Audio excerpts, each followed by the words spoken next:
Hello everyone and welcome to another collections showcase. I apologise, it's been so long since I did a video. Things have been very busy with other projects, personal life, but mostly work. It's been a very busy summer for the aviation world this year.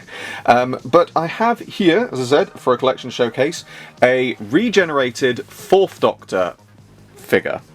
Now, I found this on eBay. There was a few available. I believe they've all sold out now, but there was just something about it that just jumped out at me, and I thought something about that is looking a little bit odd and different.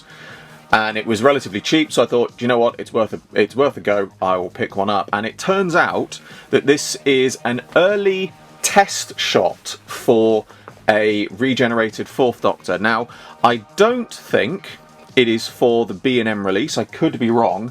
For reasons which I will get into, I believe that this is actually a test shot of the original single release that followed on from its original release in the time capsule set. And to show what I mean, I can give you a quick comparison now. Now, this is some detail that I'm really hoping comes up on camera because it's very, very, very slight. But on the right here, we have the original time capsule release. We have this early test shot here. And then in the middle here, we have this regenerated Fourth Doctor, which is still in its box because I've bought loads of these over the years because they were cheap and available for easy customs parts, you know, and it was the first sort of time we got this sort of shirt. And I thought I just had some spare lying around. I didn't. I'd obviously used them all up for customs. And then I went and to try and find another one just to, you know, I thought, oh, they're cheap and easy. They're actually worth quite a bit now, these ones. Well, I say worth quite a bit. They're not rare, but find them in their box is surprisingly difficult. So I'm going to keep this one in its box because I genuinely didn't realise that they were worth that much. So as I said, we've got the original time capsule one here. We've got this test shot, and then we've got this version in the box. And the first thing you might notice is the skin tone difference between the two. Obviously, much lighter skin tone in the original time capsule release, slightly more tan skin tone in this test shot, and there is a more tan skin tone on the boxed version. Also on the boxed version, the differences we have here is the shirt on the time capsule one is sort of a more palish greenish blue. This is more sort of a neon greenish blue, and this one is definitely more sort of a neon green. The other interesting difference, and I don't know how easy this comes up on camera, is the original time capsule one has very bright coloured trousers, or at least lighter grey, and then these two have much more darker ones. So I am pretty sure that this is an early test shot of this one rather than this one. I don't believe that it is a test shot of the later B&M one for reasons which I will come back to in a minute. But it's certainly an interesting one that there is a difference of, and it's certainly one that's a little bit more unique, as I said, because it's the small changes in tones and things like that. But there's one more interesting thing on this which drew me to it, and it took me a while to see what it was, but this is where I'm going to do the comparison to the B&M release to show you what I mean. Because here we have the time capsule release on the right, we have this early test shot piece in the middle, and then we have the later B&M release on the left. And the first thing this is what really jumped out at me, is they appear at first glance all to have different types of facial sculpts. And I couldn't put my finger on it, what it was, until I got it in hand. And my initial thought was, holy shit, this is a wholly unused facial sculpt. No, it's not.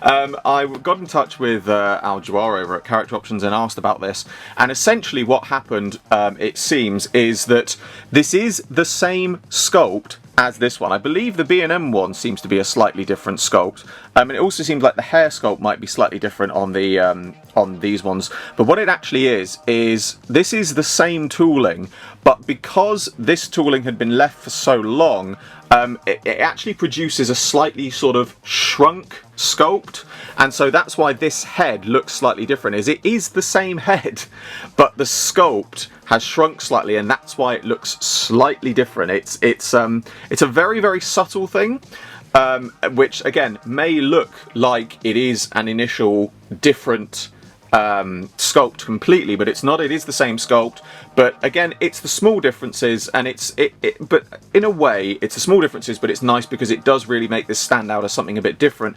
But also, what I think is interesting here is you can really see the difference in, you know, how different the shirt tones are, but also this one, and I hope this does come up on camera, is this one, the B&M release is a more sort of pale, whereas the, you know, like the boxed one, the early test shot one is a more sort of brighter green. And it's also interesting that he's got the differences in his coat as well. These, you know, stripes are painted on, whereas on the original one, these ones, they're more sort of a gloss thing. But the other interesting thing about this particular one is that on the original, it's very difficult to see, but just here, just above where my fingertip is, you can see a little bit of black underneath the coat where his waistcoat is painted, and you can see the same on this one here, the test shot one in the middle.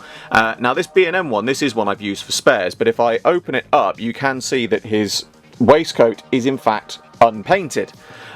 Which is a difference on the B&M one. So again, that's what makes me think that this isn't an early test shot for the B&M release, because also, I don't know if I'm going to get this on camera, but if I bring in this one at the back, you can sort of see it there, it's slightly blurred, but the one in the box, again, you can just see where the waistcoat is slightly more painted. So the combination of the same shirt colour along with the more tan skin tone is what makes me think that this is probably an early test shot of this single carded release, if you like.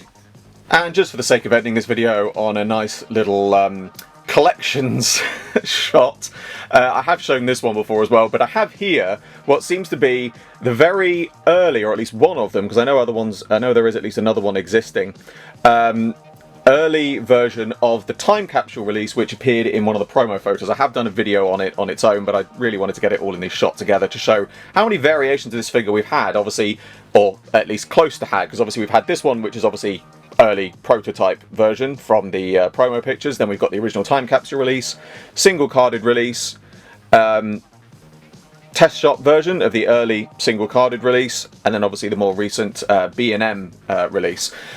I actually, like I said, I really like this figure, and it is a shame we've seen so little of it, despite the fact that we've had so many variants of it.